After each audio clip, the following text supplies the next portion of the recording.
మనిషి మనసులో మార్పు రావాలి, సమాజం గురించి ఆలోచించాలి. అది నిజమైన ధర్మం సుమా. అప్పుడు మాట్లాడాడు సమాజ సేవ గురించి.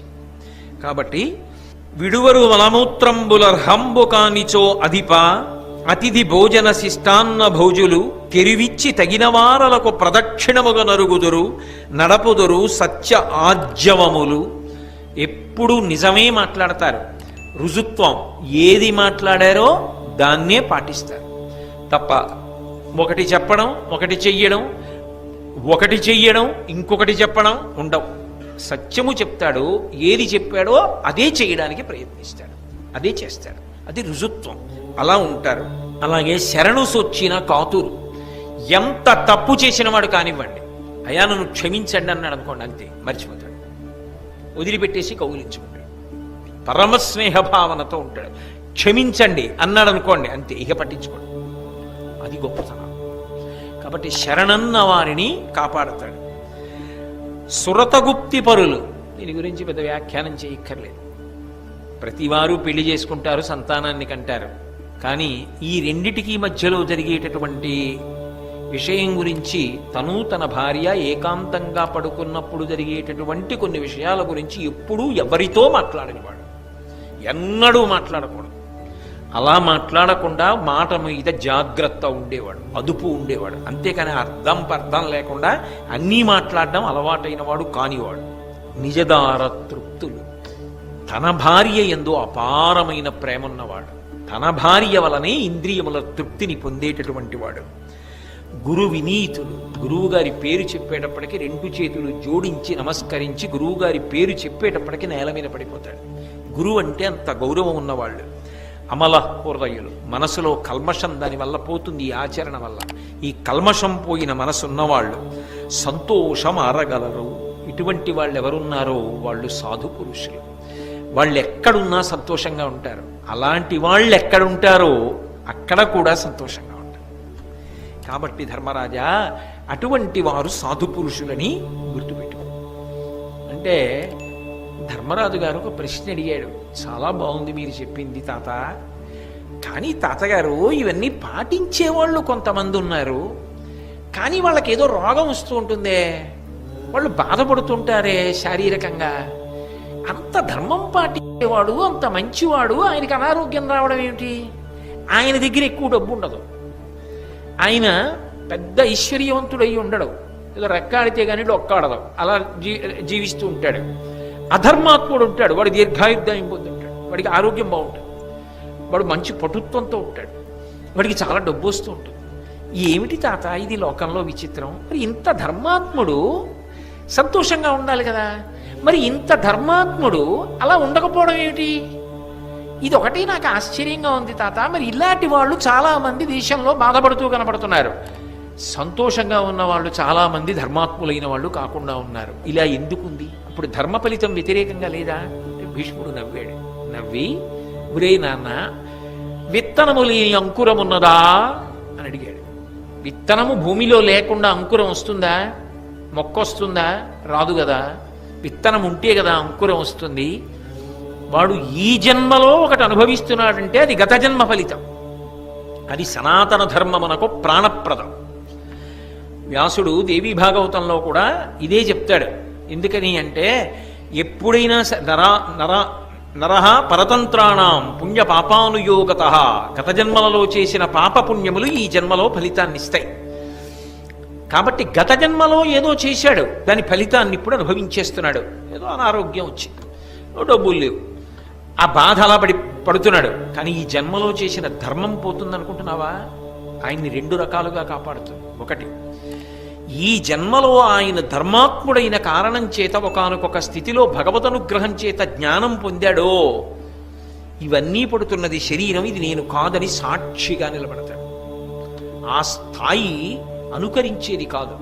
ఆ స్థాయిలో ఉన్నవారు దీని క్లేశము తన క్లేశం అనరిక.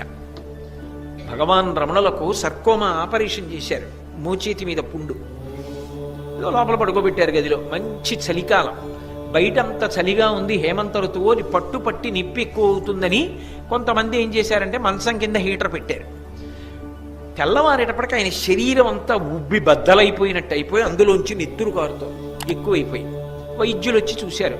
అయ్యయ్యయ్యయ్యయ్యో ఎవరు పెట్టారండి హీటరు, అలా పెట్టకూడదు, హీటర్ పెడితే సర్కోమా ఆపరేషన్ ఫెయిల్ అయిపోతుంది, విఫలమైపోతుంది, అది మళ్ళీ వికటించింది, ఎవరు పెట్టారన్నారు. వాళ్ళు తెలియక మేము పెట్టామండి అని రమణ మహర్షితో అన్నారు. అరుణాచల భగవాన్ రమణులు నేను చెప్పేది. ఆయనతో అన్నారు, అయ్యా మీకు రాత్రి హీటర్ పెట్టినప్పుడు పడకపోతే మీరు ఇబ్బంది పడుతుంటే మీరు చెప్పచ్చు కదా పిలిచి అన్నాడు.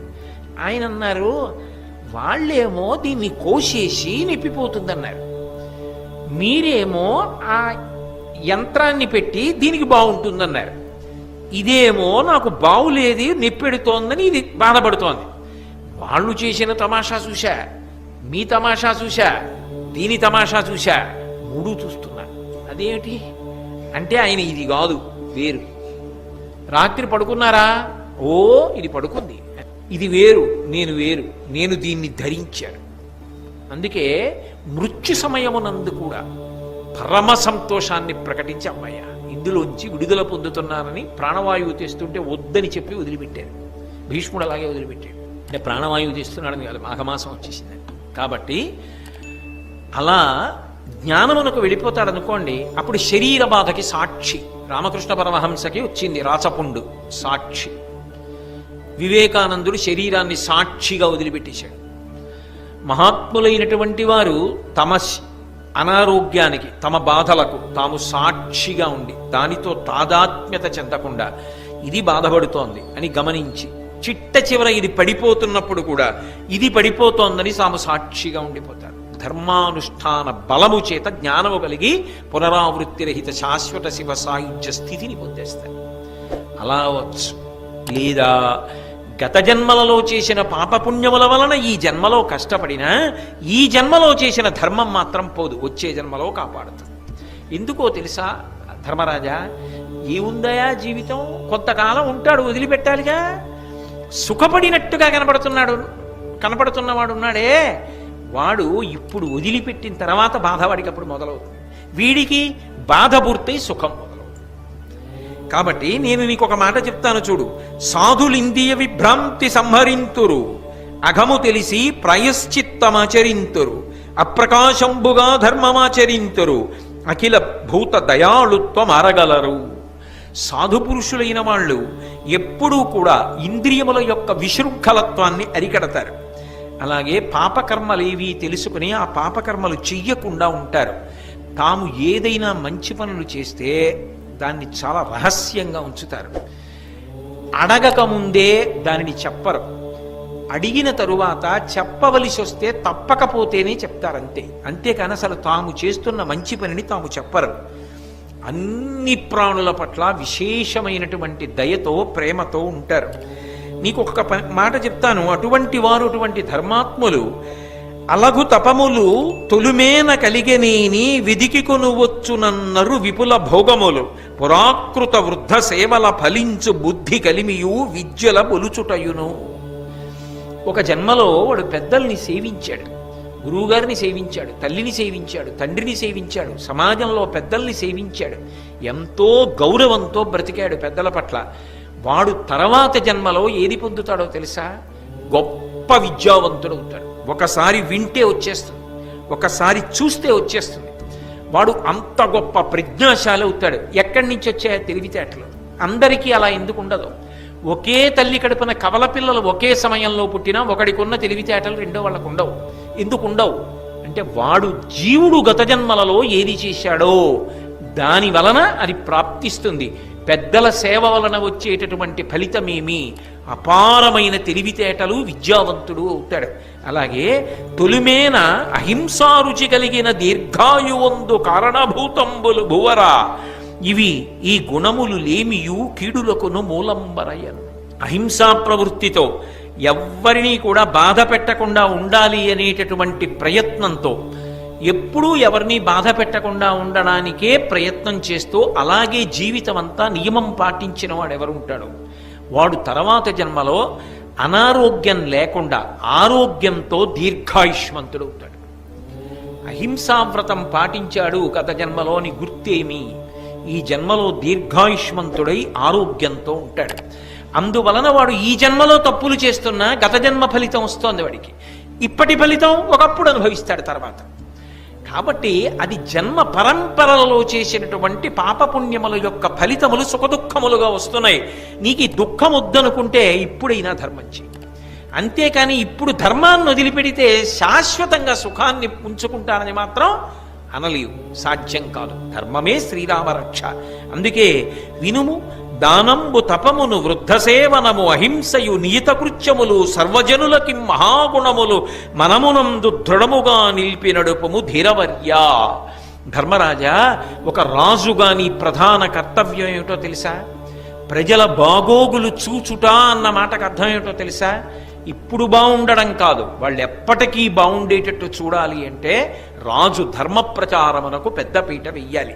వేసి దానం చెయ్యడం, తపస్సు చేయడం, పెద్దవాళ్ల సేవ చెయ్యడం, ప్రాణులను హింస పెట్టకపోవడం, మాటల చేత హింస, మనసులో హింస, చేతల చేత హింస చెయ్యకుండా ఉండడం, ఎవడు చెయ్యవలసిన పని వాడు చెయ్యడం, కర్తవ్యత, నిష్ఠ, ఇటువంటి మంచి గుణములు ప్రజలు స్వచ్ఛందంగా ఎవరికి వారు ఆచరించేటట్టుగా పూనిక కలిగేటట్టుగా ధర్మ ప్రచారం చెయ్యాలి.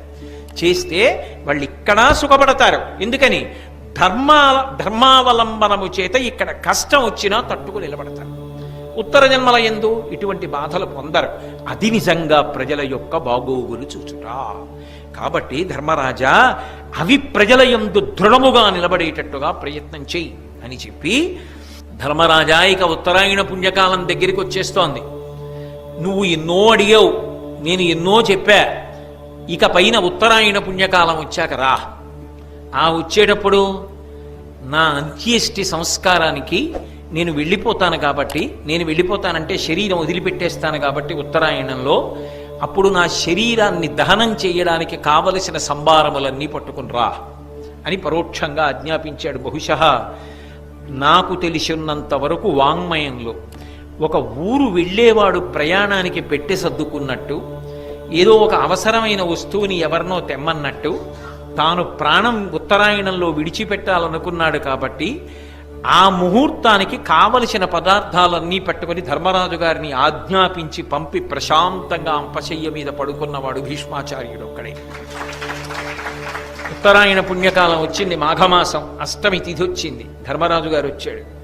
వచ్చి ఒక మాట అన్నాడు. అనగా వచ్చితి ధర్మనందనుడా ప్రణతి ఆచరించదా, నా పలుకు అవధరింపనవసరంబేని విను సమయంబు మార్చి అగ్ని మొదలుగా తేదగున అట్టివాని తెచ్చితి ఋత్విజుల్ వచ్చిరి హరియు నీ తనయుడు ధృతరాష్ట్రుడును సమస్త బంధులు కల మహీపతులు విప్రులు పౌరుజనులు ఏతించిరి సదయహృదయ వీరి చూడుము కొనువిచ్చినావుడు అన్న ఆ మహాత్ముండు అందర చూచి ఈ నృపాలు కేలు తెమల్చుచు మెలుచేసి దైవయోగంబు కాదే నీ ఉదవుటరయా మనుజనాథ మాఘమాసంబు శుక్లపక్షంబు నామమున సంప్రమోద మామహిల్ల చేసెనని అభినందించి అతనికి అధిక హర్షమావహించే.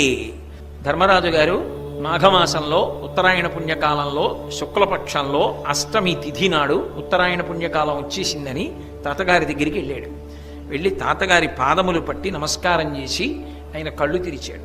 తాత, నువ్వు ఏ సమయం చెప్పావో సమయం ఆసన్నమైంది, నేను వచ్చాను, నేను ధర్మరాజుని. తాత, నాతో పాటు నువ్వు ఆరాధన చేసిన అగ్నిని తీసుకొచ్చాను నీ శరీరాన్ని అంత్యేష్టి సంస్కారం చేసి దహనం చేయడానికి. అలాగే ఈ అంత్యేష్టి సంస్కారం చేసినప్పుడు ఆ క్రియలు నిర్వహించడానికి కావలసిన ఋత్విక్కులందరూ వచ్చారు. శ్రీ మహావిష్ణు స్వరూపమైన కృష్ణ భగవానుడు వచ్చాడు. నీ కొడుకు ధృతరాష్ట్ర మహారాజు భార్యతో కలిసి వచ్చాడు. కుంతీదేవి వచ్చింది. నీ బంధువులందరూ వచ్చారు, రాజులందరూ వచ్చారు. వెళ్ళిపోయిన వాళ్ళు దుర్యోధనాదులు వెళ్ళిపోయారు. మిగిలిన వాళ్ళందరూ వచ్చి నిలబడ్డారు. ఒకవేళ నా మాట వినాలని నీకు అనిపిస్తే నా మాట విను. ఎంత మర్యాదగా మాట్లాడాడో చూడండి. ఒక్కసారి కన్ను విప్పి వాళ్ళందరినీ చూడాలని అనుకుంటున్నావా తాత అని అడిగాడు.